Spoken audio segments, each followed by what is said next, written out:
പെട്ടിയൊക്കെ പാക്ക് ചെയ്ത് ഞാൻ എൻ്റെ വീട്ടിലേക്ക് യാത്ര പറയാൻ പോയതല്ലേ. എന്നാൽ പിന്നെ നമുക്ക് യാത്ര പറച്ചിൽ അങ്ങ് തുടങ്ങിയേക്കാം. ഞാനും അച്ഛനും കൂടി ഇപ്പോൾ പോകുന്ന അച്ഛമ്മേനെ കാണാനാണ് കേട്ടോ. അച്ഛമ്മ അമ്മയുടെ വീട്ടിലാണ് ഉള്ളത്. ഞങ്ങൾ വരുന്ന ആരും അച്ഛമ്മ അടുത്ത് പറയാത്തതുകൊണ്ട് തന്നെ പെട്ടെന്ന് കണ്ടപ്പോൾ അച്ഛമ്മയ്ക്ക് ഭയങ്കര സന്തോഷമായി.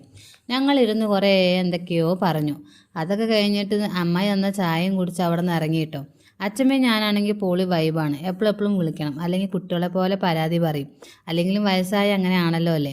പിന്നെ കുറേയൊക്കെ പറഞ്ഞു. അച്ഛമ്മയ്ക്ക് ഭയങ്കര സങ്കടമൊക്കെ ഉണ്ട്, ഇനി എപ്പോൾ കാണും അങ്ങനെ ഇങ്ങനെ കുറേ പറഞ്ഞു. എന്തായാലും ഞാൻ അച്ഛമ്മേനെ സമാധാനിപ്പിച്ച് അവിടുന്ന് നേരെ ചെറിയച്ഛൻ്റെ കടയ്ക്ക് പോയി. ഇത് തച്ചമ്പാറ തന്നെയാണ് കേട്ടോ ചെറിയച്ഛൻ്റെ കട. അവിടെ പോയി കുറച്ച് സാധനങ്ങളൊക്കെ എടുത്തു. അത് കഴിഞ്ഞ് വീട്ടിൽ പോയി ഡ്രസ്സൊക്കെ മാറ്റി കുട്ടികളെയും കൂട്ടി ഞങ്ങൾ വേഗം പുഴ കാണാൻ പോയി. അവിടെയാണെങ്കിൽ മഴയൊക്കെ പെയ്തിട്ടാണെങ്കിൽ പുഴയിൽ നിറയെ വെള്ളമുണ്ട് എന്നൊക്കെ പറഞ്ഞു.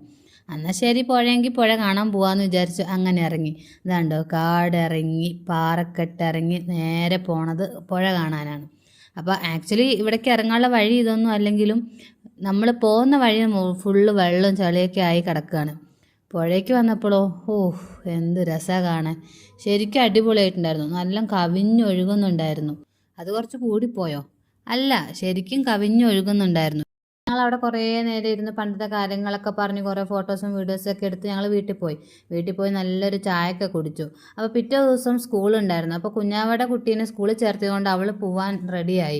അപ്പോൾ തേനും കുഞ്ഞാറ്റ തുടങ്ങി, അയ്യോ മേമേ പോയല്ലേ, ഞങ്ങൾ പോയിട്ട് പോവാം, ഞങ്ങൾ നാളെ രാവിലെ പോവും, ഇനിയിപ്പോഴൊന്നും വരില്ലല്ലോ എന്നൊക്കെ പറഞ്ഞ് അങ്ങ് കരയാൻ തുടങ്ങി. പിന്നെ എല്ലാവർക്കും ഭയങ്കര സങ്കടമായി. അച്ഛനും അമ്മയ്ക്കും എല്ലാവരും അവിടെ കരച്ചിലായി. എന്തൊരു കാര്യവും നമ്മൾ ക്യാമറയ്ക്ക് മുന്നിൽ നടക്കുന്നതാണല്ലോ കാണുകയല്ലേ, ക്യാമറയുടെ പിറകിൽ അല്ല. എന്തെന്ന് ഞാൻ പറഞ്ഞത് മനസ്സിലായല്ലോ. അപ്പോൾ എന്തായാലും ഇന്ന് ഇത്രയും കരഞ്ഞ സ്ഥിതിക്ക് ഇനിയിപ്പോൾ അടുത്ത ഭാഗം പിന്നെ ഇടാം.